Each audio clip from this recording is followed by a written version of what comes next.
ඔබ මේ එක්වන්නේ සත්‍ය නිවැරදිව ගෙන එන දසත ප්‍රධාන පුවත් සාර සංග්‍රහය සමගින් මම රංග දිනේෂ් අල්විස් ප්‍රථමයෙන්ම අවධානය පුවත් සිරස්තල වෙත. රට සංවර්ධනය කිරීමට නම් ජාතීන් අතර සහයෝගීතාවය අවශ්‍ය බව ජනපති කියයි. විමල් වීරවංශ රහස් පොලිසියට බිරිඳ අධිකරණයට. යුද හමුදාවේ 21 වන යුද හමුදාපතිවරයා නිල වශයෙන් වැඩ ආරම්භයි. ඕස්ට්‍රේලියාවේ පුරවැසිභාවය ලබා ගැනීමේ නීතිය දැඩි වේ.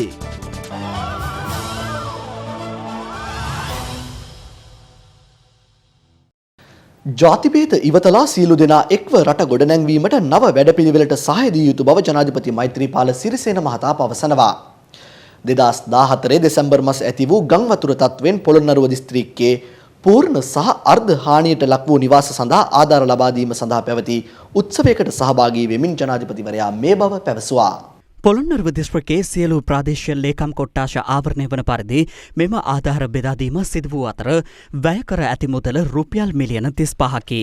අමාත්‍ය ජෝන් අමරතුංග, නියෝජ්‍ය අමාත්‍ය වසන්ත සේනානායක යන මහත්වරු ඇතුළු දේශපාලන නියෝජිතයෝ මහජන සාමය හා ආපදා කළමනාකරණ හා ක්‍රිස්තියානි ආගමික කටයුතු අමාත්‍යාංශයේ ලේකම් TMKB තෙන්නකෝන්, පොළොන්නරුව දිස්ත්‍රික් ලේකම් නිමල් අබේසිරි යන මහත්වරු ඇතුළු රාජ්‍ය නිලධාරීන්ද මීට එක්ව සිටියා.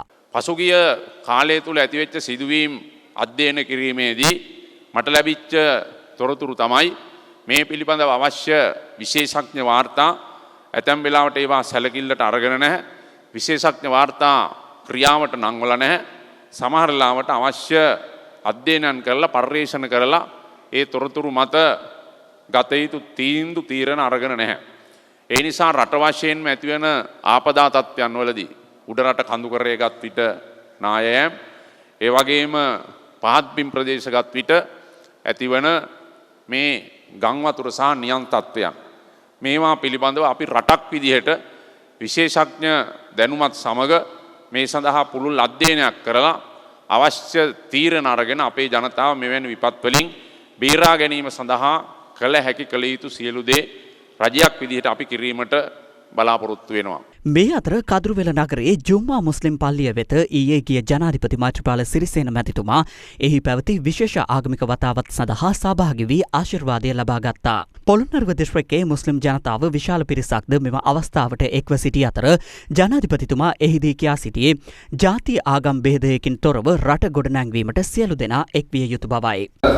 සමගිය, සහෝදරත්වය, සංහිඳියාව, සහජීවනය, ඒ සෑම කෙනෙක්ම එකම රටක ශ්‍රී ලාංකිකයෙක් විදියට ඒ සහෝදරත්වයෙන් ජීවත් වීමට අවශ්‍ය පරිසරයක් ගොඩනැගීම පිළිබඳව අපිට මීට අවුරුදු 5කට අවසන් වූ LTT ත්‍රස්තවාදී යුද්ධයේ අත්දැකීම් සම්මානසලා අපි හැම කෙනෙකුටම තිබෙනවා.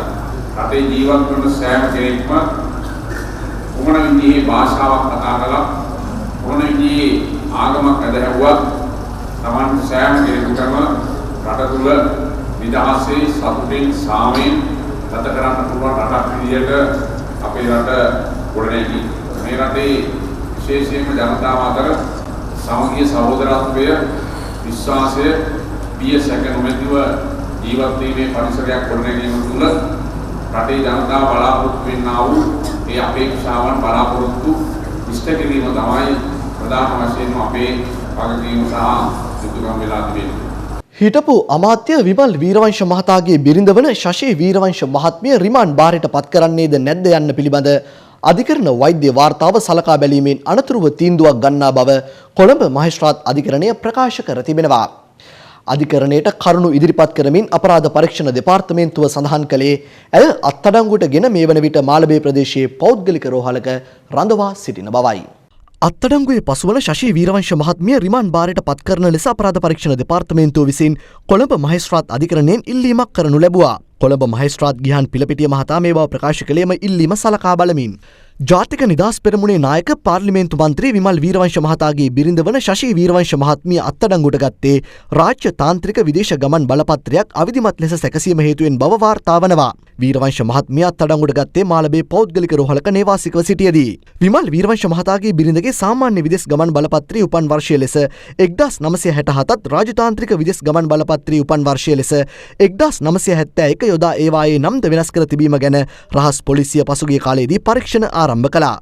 හිටපු අමාත්‍ය විමල් වීරවංශ මහතාගේ බිරිඳ වන රණසිංහ රන්දින මුදියන්සේලාගේ සිර්ජා උදයන්ති නොහොත් ශිහාසා උදයන්ති යන අය අපරාධ පරීක්ෂණ දෙපාර්තමේන්තුවේ නිලධාරීන් විසින් මාළඹේ ප්‍රදේශයේ පිහිටි පුද්ගලික රෝහලකදී අත්අඩංගුවට ගනු ලැබුවා. අපිට දැන ගැනීමට ලැබී ඇති ආකාරයට ඇය ශෂී වීරවංශ නමින්ද හඳුන්වා තිබෙනවා. ඇය අත්අඩංගුවට ගනු ලැබුවේ අවිධිමත් ලෙස සාදන ලද රාජ්‍යතාන්ත්‍රික ගමන් බලපත්‍රයක් සන්තකයේ තබා ගැනීමට අදාළව අගාමික සහ විගාමික පනතේ 45 වගන්තිය ඇති ප්‍රතිපාදන අනුවයි. ඇය සම්බන්ධයෙන් අධිකාරියට කරුණු වාර්තා කර අධිකරණ වෛද්‍ය නිලධාරියෙකු ලවා පරීක්ෂා කරවා ඉදිරි පියවර ගැනීමට අපරාධ පරීක්ෂණ දෙපාර්තමේන්තුව බලාපොරොත්තු වෙනවා.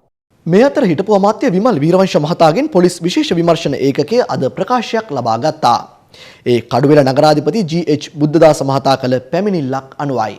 මේක කළු කොටින්ට නිදහස් දවසේ නිදහස ලැබෙන කොටි ත්‍රස්තවාදී ඉවර කරන්න නායකත්වයේ ගත්තු ඒ වෙනුවෙන් කැපවෙච්ච මිනිස්සුන්ට එයාගේ දරු පවුල් වලට හිරගෙවල් ලැබෙන ලිපියක්. ඒ වෙනස තමයි ලංකාවේ සිදු වෙලා තියෙන්නේ. 2011ට අදාළ පැමිණිල්ලකට අදාළව කටයුතු කර දීම සඳහා තමයි මම කැදවල තිබුණේ අද අපරාධ පරීක්ෂණ දෙපාර්තමේන්තුවේ විශේෂ විමර්ශනයේට. ඒ අනුව මගේ ප්‍රකාශය මම ලැබුවා. සමහර විට නැවත කැදවුණු ලබන්නේ වෙනවා. මේ පැමිණිල්ල මේ මැතිවරණයේදී මම හිතන්නේ අයුතු ජනරාශිය කියන පැත්තට වෙන්නේ නැති මේක බර වෙන්නේ පෙරපාලියක් ගියා කියන එක තමයි මේ පොදුනාව හැටියට තියෙන්නේ. මේක වෙනම පැමිණිල්ලක්, ඒක වෙනම පැමිණිලි දෙකක්. නෝනට එක පැමිණිල්ලක් තියෙනවා, මට තව පැමිණිල්ලක් තියෙනවා. මම දන්නේ දරුවන්ටත් ඉතිරි පැමිණිලි එන්න ඉඩ තියෙනවා. මේක 18 වෙනිදා තිබිච්ච නුගේගොඩ රැළියෙන් පස්සේ යහපාලන බලධාරීන් බොහොම විශ්වාසයට පත් වෙලා තියෙනවා කියන එක තමයි අපිට පේන්න තියෙන්නේ. එතුමන්ලගේ මම හිතන්නේ හෘද ස්පන්දන වේගය වැඩි වෙනකොට අපිව මේවට කැඳවන ප්‍රමාණයත් වැඩි වෙනවා. අපට රේහිව නීතිය බල ගන්නවන ප්‍රමාණයත් වැඩි වෙනවා. මගේ බිරිඳ එහෙම නැත්නම් මම එහෙම නැත්නම් දරුවන් මොන විදියකට හරි කොටු කරලා මේගොල්ලෝ බලනවා අපි යන දේශපාලන ගමන වළක්වන්න පුළුවන් කියලා. කොහොම නෙවෙයි කොහොම කළත් මේ අයට යටත් වෙන්නේ නැහැ. අපි දන ගහන්නෙත් නැහැ. අපේ දේශපාලන ගමන අපි තෝරලා තියෙන ආකාරයට ඉදිරියට යනවා. ඒක කිසි වෙනසක් වෙන්නේ නැහැ. ව්‍යාජ ගමන් බලපත්‍රයක් කියන චෝදනාව සම්පූර්ණ බොරුවක්. මේ බොරුවක් සමාජගත කරලා අපට අවමන් කරලා අපේ දේශපාලන ගමන වළක්වන්න හදන්නේ. ඒ බොරුව අපි උසාවියේදී අනාවරණය කරනවා. එදාට බලා ගන්න. ශ්‍රී ලංකා යුද හමුදාවේ නව යුද හමුදාපතිවරයා ලෙස ලුතිනල් ජෙනරාල් ක්‍රිෂාන්ත ද සිල්වා මහතා රාජ්‍ය ආරක්ෂක අමාත්‍යාංශ පරිශ්‍රයේදී නිල වශයෙන් සිය ධූරයේ වැඩ බාරගත්තා. ඒ අනුව ලුතිනල් ජෙනරාල් ක්‍රිෂාන්ත ද සිල්වා මහතා වැඩ බාරගනු ලැබුවේ යුද හමුදාවේ 21 වන යුද හමුදාපතිවරයා ලෙසයි.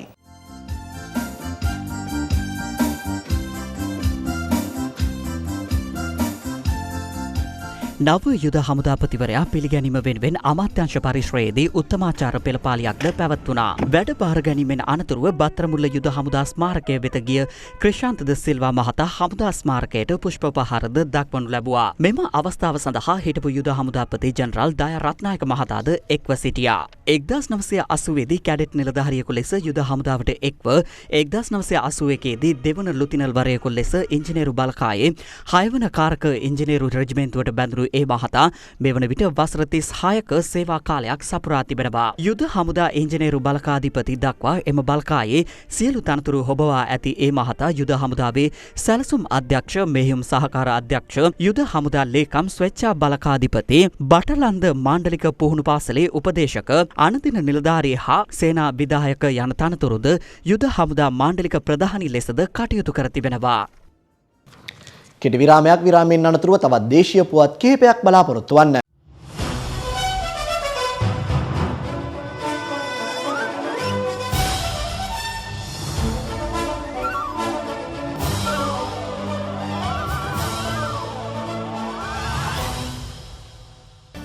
රණවිරු සේවා අධිකාරියේ මහපුටුව අනෝමා ෆොන්සේකාට 87 වන ඔස්කා සම්මාන උළෙල උත්කර්ෂවත් අයුරින්. විරාමයෙන් අනතුරුව බලාපොරොත්තු වන්න. පක්ෂ ජාති ආගම් ભેද නොසලකා සියලු රණවිරු පවුල් සඳහා සේවය කිරීමට කැපවන බව නව රණවිරු සේවා සභාපතිනි අනෝමා ෆොන්සේකා මහත්මිය පවසනවා. රණවිරු සේවා අධිකාරියේදී අනෝමා ෆොන්සේකා මහත්මිය වැඩ ආරම්භ කරමින් මේ බව පැවසුවා. මෙම අවස්ථාව සඳහා මහා සංඝරත්නයේ සහ රාජ්‍ය නිලධාරීන් පිරිසක් එක්ව සිටියා. මහා සංඝරත්නයේ ධර්මදේශනයෙන් අනතුරුව නවදූරේ කටයුතු ආරම්භ කළ සභාපතිනිය පැවසුවේ රණවිරුවන්ට සේවය කිරීමේදී පවුලක් ලෙස සියලු දෙනා එක් විය යුතු බවයි. හැමෝටම විවෘතයි මේ ස්ථානය. සියලුම රණවිරුවන්ට විවෘතයි. සෑම අවස්ථාවකදීම ඇවිදින්න ඒ අයගේ දුක කීමට ඒ අයට යම්කිසි අපහසු තත්ත්වයක් ඇති වුණාම මා සමග කතා කිරීමට ඒ සියලු දොරවල්ම විවෘත වෙලා තියෙනවා. මොකද ඒ බාධක තියෙනකන් තමන්ගේ හදවත විවෘත කරන්න රණවිරුව අකමැති. ඒ වගේම මම දන්නවා රණවිරු පවුල් වල ඒ වගේම රණවිරු බිරින්දෑවරු වැන්දපු බිරින්දෑවරු ඉන්නවා. මේ සියලු දෙනාම දොරගුළු දාගෙන ඉන්නේ දැන්. කාට කියන්නද කියන එක තමයි එදා ඉඳලම තිබුණ ප්‍රශ්නේ. දැන් මේ දොරවල් විවෘත වෙලා තියෙන්නේ. ඔබ සියලු දෙනාටම මම ආරාධනා කරනවා ඔබේ දුක සැප බලන්න. මම දැන් මෙතනට පැමිණලා සිටිනවා. දැන්ට නෑ පක්ෂ, පාට, ආගම්, ජාති ભેද. අපි එක පවුලක් ඒ රණවිරු පවුල. විධායක ජනාධිපති ක්‍රමය සංශෝධන සහිතව ඉදිරියට පවත්වාගෙන යා යුතු බවට ශ්‍රී ලංකා නිදහස් පක්ෂය තීරණය කර තිබෙනවා.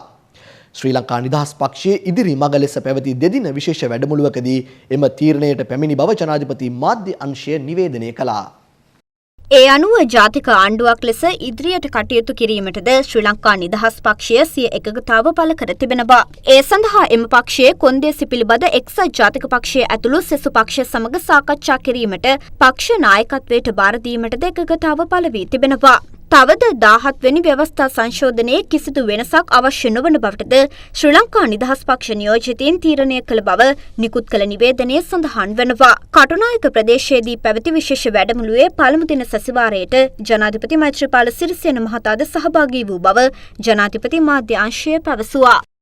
මේ අතර ඉදිරි මැතිවරණයෙන් පසුව ශ්‍රී ලංකා නිදහස් පක්ෂයේ ජාතික ආණ්ඩුවක් සම්බන්ධයෙන් මේ දක්වා කිසිදු එකඟතාවයක් පළකොට නොමැති බව ශ්‍රී ලංකා නිදහස් පක්ෂයේ මහලේකම් අනුර ප්‍රියදර්ශන යාපා මහතා පවසනවා. ඒ මහතා මේ බව සඳහන් කළේ කුද්දා මල්වතු නාහිමියන් බැහැදැකීමෙන් අනතුරුවයි.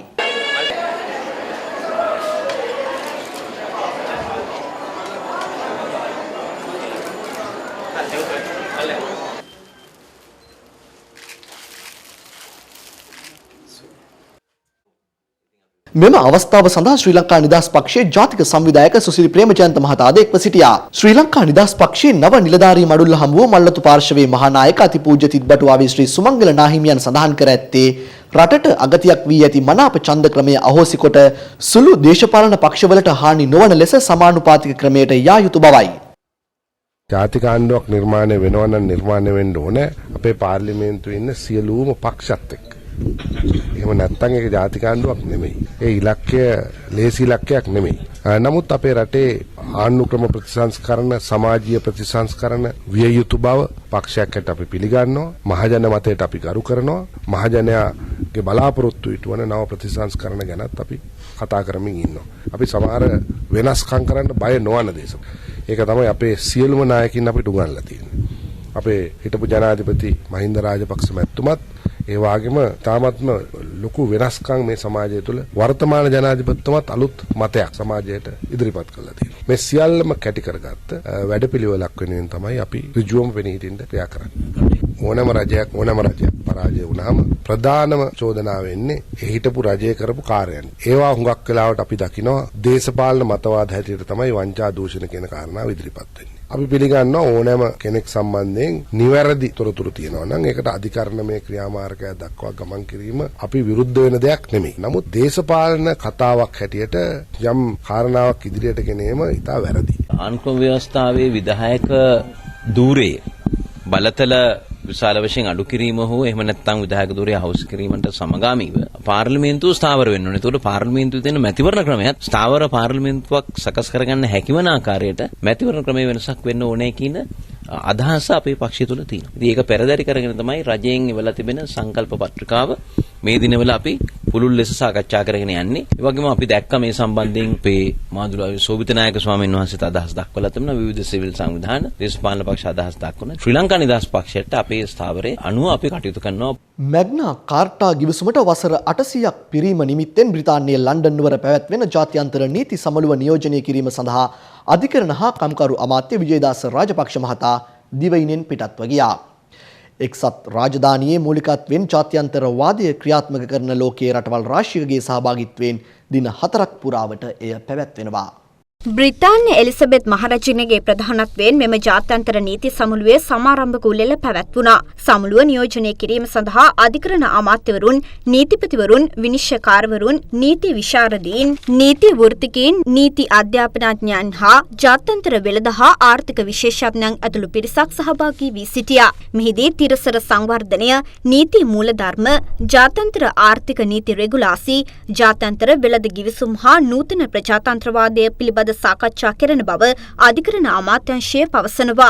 මෙම ජාත්‍යන්තර නීති සමුළුව නියෝජනය කිරීම සඳහා අධිකරණ අමාත්‍යවරයා සමග නීතිපති යුවන්ජන් විජේතිලක මහතාද සහභාගී වන බව අධිකරණ අමාත්‍යාංශය වැඩිදුරටත් සඳහන් කළා. පෝට් සිටි හෙවත් කොළඹ වරාය නගර ව්‍යාපෘතිය නතර නොකරන්නේ නම් ඒ පිළිබඳ නිසි අධ්‍යයනයක් සිදු කර ඉදිරි කටයුතු සිදු කළ යුතු බව ජනතා විමුක්ති පෙරමුණ පවසනවා.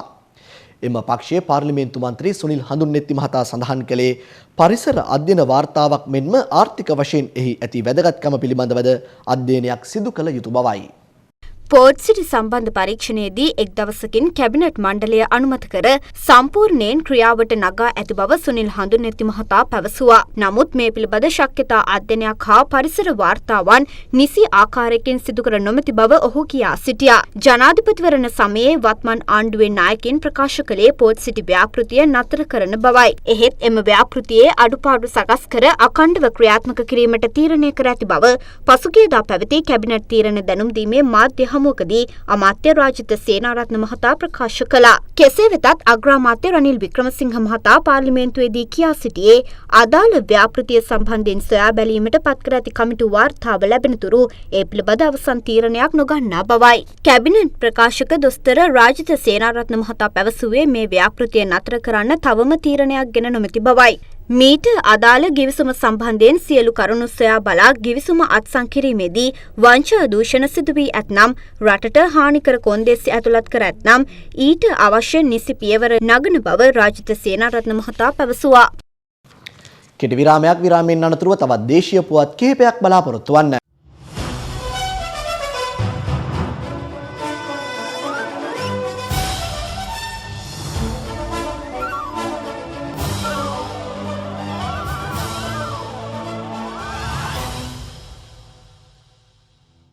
උතුරේ සහ නැගෙනහිර ප්‍රදේශවල නැවත පදිංචි කර පිරිස්ගේ සනීපාරක්ෂක පහසුකම් ඉහළ නංවාලීමට පියවර ගන්නා බව නාගරික සංවර්ධන ජල සම්පාදන හා ජල ප්‍රවාහන අමාත්‍ය රවුෆ් හකීම් මහතා පවසනවා.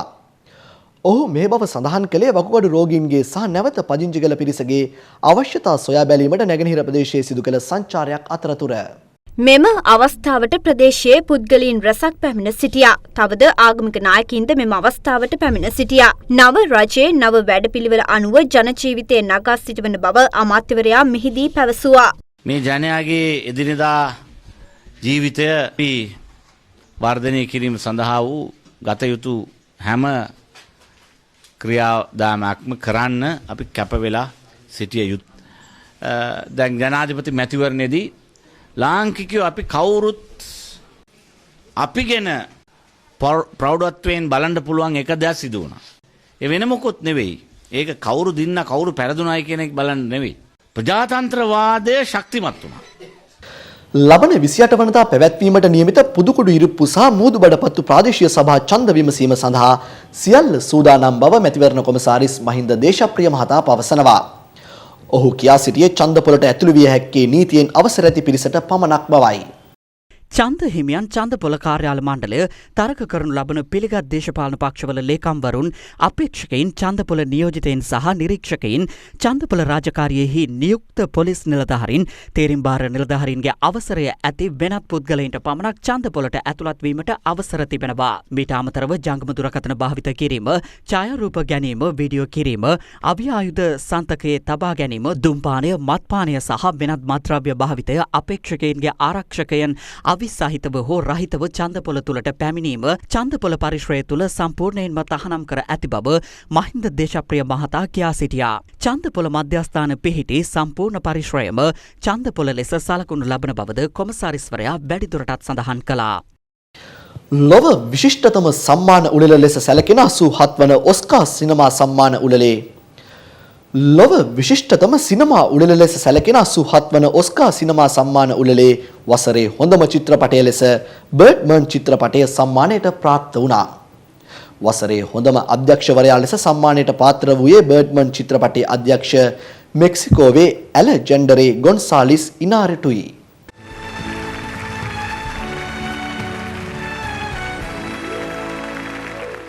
මෙවර ඔස්කා සිනමා සම්මාන උළෙලේදී හොඳම නිළිය ලෙස ජූලියන් මූර් ස්ටිල් අලයිස් හොඳම චිත්‍රපට වෙනුවෙන් සම්මාන ලබා ගත්තා. චිත්‍රපටය වෙනුවෙන් The Theory of Everything චිත්‍රපටයේ රඟපෑ එඩි රෙඩ් මයින් වෙනුවෙන් හොඳම නළුවාට හිමි සම්මානය ලබා ගත්තා. මෙවර ඔස්කා සම්මාන උළෙලේ විශේෂත්වය වූයේ හොඳම චිත්‍රපට නියෝජනය නොකර හොඳම නළුවා සහ නිළිය සම්මානය ලබා ගැනීමයි. හොඳම සහාය නිළිය ලෙස බෝයිහුඩ් චිත්‍රපටය වෙනුවෙන් පාෂියා ඇකුවේට් හා හොඳම සහාය නළුවා ලෙස ජේ.කේ. සීමන්ස් විල්ෆ් ලැෆ් චිත්‍රපටය වෙනුවෙන් සම්මානය දිනාගත්තා. හොඳම ගීතය ලෙස තේරීපත් වූයේ සෙල්මා විසින් ගායනා කරනු ලබන ග්ලෝරි ගීතයයි. දැන් පුවත් කිහිපයක් කෙටියෙන්. පාර්ලිමේන්තු මන්ත්‍රී නිශාන්ත මුතුහෙට්ටිගම මහතාට විදේශගත වීම තහනම් කරමින් පනවා තිබූ තහනම බද්ධිකම මහේස්ත්‍රාත් අධිකරණය මගින් අද ඉවත් කරනු ලැබුවා. ඒ ඉකුත් ජනාධිපතිවරණ සමයේ මෛත්‍රීපාල සිරිසේන මහතාගේ මැතිවරණ වේදිකාවක් ගිනි තැබීම සහ පොලිස් අත්අඩංගුවේ සිටි සැකකරුවන් දෙදෙනෙකු පැහැරගෙන යාමේ නඩුව අද යලි කැඳවා බැලූ අවස්ථාවේදී නිශාන්ත මුතුහෙට්ටිගම මහතා වෙනුවෙන් පෙනී සිටි නීතිඥවරයා මෙහිදී අධිකරණයෙන් ඉල්ලා සිටියේ මන්ත්‍රීවරයාට සිංගප්පූරුව බලා යාමට අවශ්‍යතාවක් ඇති බැවින් ඒ සඳහා අවසර ලබා ලෙසයි. ඇතැම් හෝටල්වල ආහාර සෞඛ්‍ය ආරක්ෂිත නොවන බවට පැමිණිලි රැසක් ලැබී ඇති බව ප්‍රධාන සෞඛ්‍ය වෛද්‍ය නිලධාරී වෛද්‍ය රුවන් විජයමුනි මහතා පවසනවා. මේ පිළිබඳව අවධානය යොමු කර සෞඛ්‍ය ආරක්ෂිත ලෙස ආහාර අලෙවි කරන ස්ථාන හඳුනාගෙන ඒවායේ පුවරුවක් සවි කිරීමට කොළඹ මහනගර සභාව සූදානම් වන බවද ඔහු කියා සිටියා. මෙය අදින් ආරම්භ කරන අතර කොළඹ නගරයේම ආවරණය වන පරිදි මෙය සිදු කරන බව ප්‍රධාන සෞඛ්‍ය වෛද්‍ය නිලධාරී වෛද්‍ය රුවන් විජයමුනි මහතා පැවසුවා. පසුගිය යුද සමයේ කොටි ත්‍රස්තවාදීන් විසින් සංගවා තබන ලද පුපුරණ ද්‍රව්‍ය ඇතුළු අවි ආයුධ රැසක් සොයාගෙන තිබෙනවා. ඒ ත්‍රිකුණාමලය සාම්පූර් ප්‍රදේශයේදී පොලිස් මාධ්‍ය ප්‍රකාශක ජ්‍යෙෂ්ඨ පොලිස් අධිකාරී අජිත් රෝහණ මහතා සඳහන් කළේ එම අවි ආයුධ අතර පැති බෝම්බද තිබූ බවයි. මීට අමතරව LTTE ත්‍රස්තවාදීන් භාවිත කළ දජයක්ද එම ස්ථානයේ තිබී සොයාගත් බවයි පොලිස් මාධ්‍ය ප්‍රකාශකවරයා සඳහන් කළේ. විරාමයෙන් අනතුරුව විදෙස් පුවත් බලාපොරොත්තු වන්න.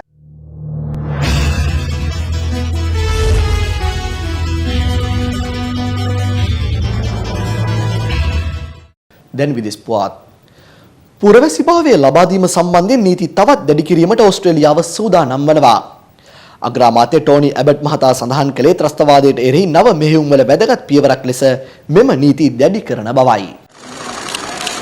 Almost 10 weeks after 2 hostages and gunman Manharon Manish were killed in ඒ අනුව ත්‍රස්තවාදී ක්‍රියාකාරකම් වලට සම්බන්ධ වී ඇතැයි චෝදනා ලබා සිටින ඕස්ට්‍රේලියාවේ ද්විත්ව පුරවැසිභාවයේ හිමි තැනැත්තන්ට එරට පුරවැසිභාවය අහිමි වනු ඇතැයි විදෙස් වාර්තා සඳහන් කළා. විදෙස් වාර්තා වැඩිදුරටත් සඳහන් කළේ ඕස්ට්‍රේලියාවේ උපන් තැනැත්තන්ට වුවද ඒ අනුව එරට පුරවැසිභාවය අහිමි වී යා හැකි බවයි. ඕස්ට්‍රේලියාවට පවතින ත්‍රස්තවාදී තර්ජනය ඉකුත් සමයේ සීක්‍රයෙන් වැඩි වී ඇතැයි පාර්ශව රැසකින් වාර්තා ඉදිරිපත් වුණා. ත්‍රස්තවාදයට එරෙහිව නව මෙහෙයුම් ආරම්භ කිරීමට අග්‍රාමාත්‍ය ටෝනි ඇබට් ප්‍රමුඛ ඕස්ට්‍රේලියානු ආණ්ඩුව තීරණය කළේද ඒ අනුවයි.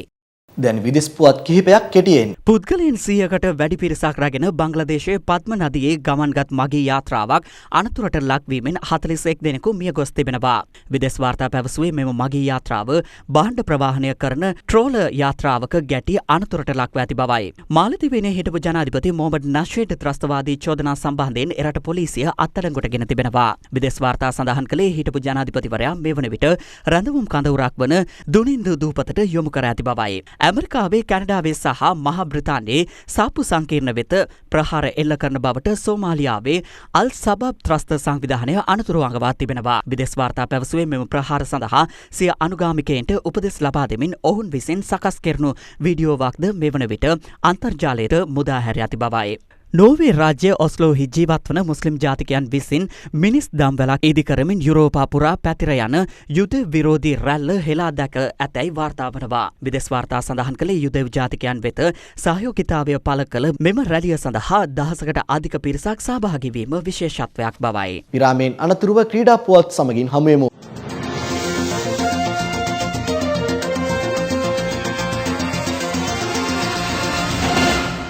ලෝක කුසලාන ක්‍රිකට් තරඟාවලියේ පළමු වටේ 14 වෙනි තරඟය අද එංගලන්තයේ සහ ස්කොට්ලන්තයේ අතර පැවැත්වුණා.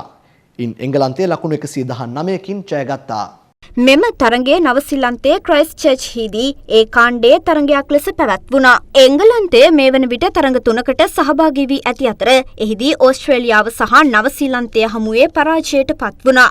එංගලන්ත පන්දු යවන්නෝ ස්කොට්ලන්ත ඉනිම ඕවර 42යි පන්දු දෙකකදී ලකුණු 184ක් සීමා කළා. එංගලන්ත ආරම්භක පිතිකරු මුයින් අලි තරගයේ වැඩිම ලකුණුලාභියා බවට පත්වෙමින් පන්දු 107කදී 4 පහර 12ක් සහ 6 පහර 5ක් සමගින් ලකුණු 128ක් රැස් කර ගනිමින් තරගයේ වීරයා සම්මානය ලබා ගත්තා. කයිල් කොයිට්ෂර්ද පන්දු 84කදී 4 පහර 11ක් සමගින් ලකුණු 71ක් රැස් කළා. එංගලන්ත කණ්ඩායම නියමිත පන්දු වාර 50 අවසානයේ කඩලු 8ට ලකුණු 303ක් ලබා ගත්තා. ස්කොට්ලන්ත කණ්ඩායම පන්දු වාර 42යි පන්දු දෙකකදී සියලු දෙනා දැවී ලබාගත හැකි වූයේ ලකුණු 184ක් පමණයි. එහිදී කයිල් කොයිට්ෂර් ලකුණු 71ක්, පිස්ටන් මොම්සෙන් ලකුණු 26ක්, මැතිව්ස් ක්‍රොස් ලකුණු 23ක්, මජිට් හක් ලකුණු 15ක් රැස් කළා. ඒ අනුව එංගලන්ත කණ්ඩායම ලකුණු 119කින් තරගයේ ජය හිමි කරගත්තා.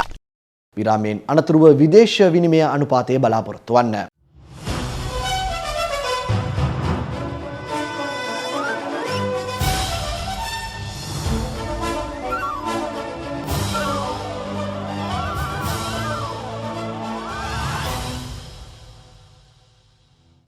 ශ්‍රී ලංකාවේ රුපියලට සාපේක්ෂව අද ප්‍රකාශිත විදේශ විනිමය අනුපාතය දැන්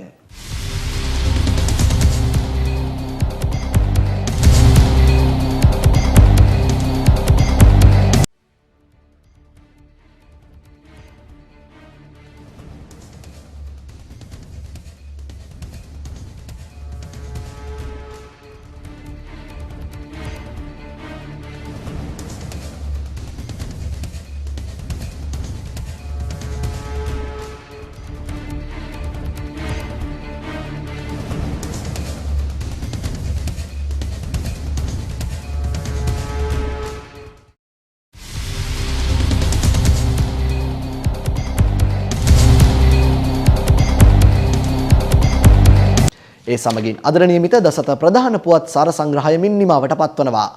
සමුගන්නා මොහොතේ ප්‍රාර්ථනා කරන්නේ ඔබට ජයශ්‍රී.